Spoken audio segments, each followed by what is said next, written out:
Hi, I'm Allison with FlickDirect, and I'm here at Regal South Beach for the blue carpet premiere of The Sun is Also a Star, and I'm going to speak to Yara Shahidi and Charles Melton. Right. So what was the most intriguing part and most interesting part about playing Natasha? Well, what I like about Natasha and what the challenge was is like she starts off as a very practical, pragmatic human. So it was a challenge to figure out like how do you convince the audience that she does fall in love. And what I love about Nicola's writing is that this isn't a movie where Natasha just becomes Daniel like we see so many times where it's like, I don't know, like one of the most anticlimactic movies I've ever seen is Grease, when she just changes her entire self. That's very true. And comes out and is like, now we're in love, I guess. And like it was beautiful the way Nicola wrote it because it genuinely makes you feel like Natasha didn't change her beliefs, but she found room in her beliefs that make space for Daniel. And so being able to portray that on screen was fun, but also I think the most challenging part of like how do you start with somebody who literally starts by saying like, I do not believe in love. And then make her a hopeless romantic in a sense? Sure. Tell me what kind of input you got from Nicola. Well, honestly, it was really what she gave us in the gift of the book that she wrote. Like recently, my Nana, we sent her a copy of the book, and she was reading it, and then she was like, I think I got Yara's copy, because mine has all sorts of annotations in it.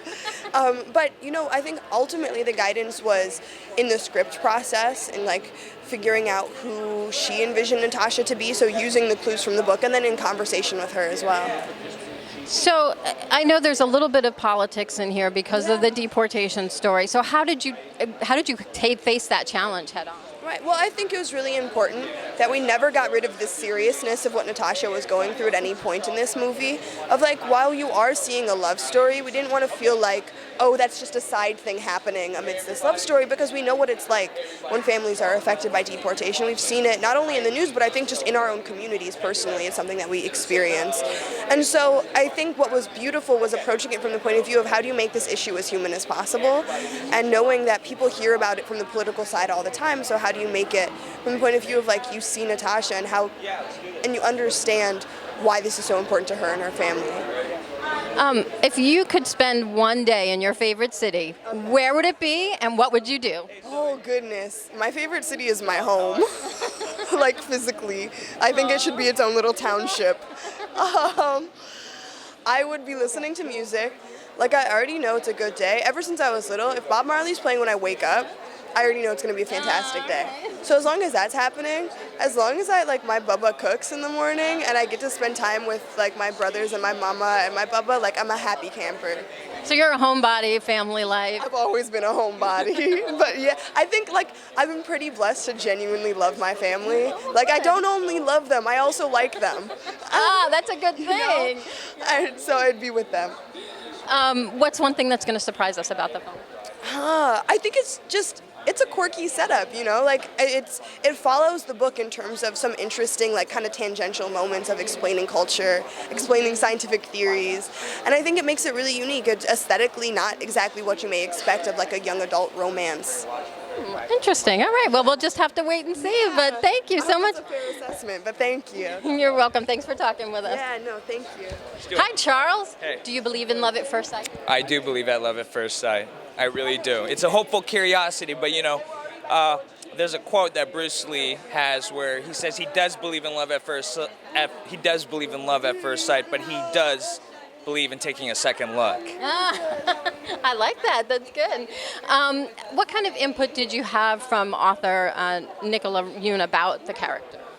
Well, I mean, you know, her book is fantastic, and you know, the book itself tells the story of where these characters come from. So as an actor, I could draw a lot from, you know, the kinds of books he read, the kinds of books Daniel Bae, the poets he loved, the music he listened to, the things he wrote. Like I really drew from that. That really, yeah. What was the best part about playing him?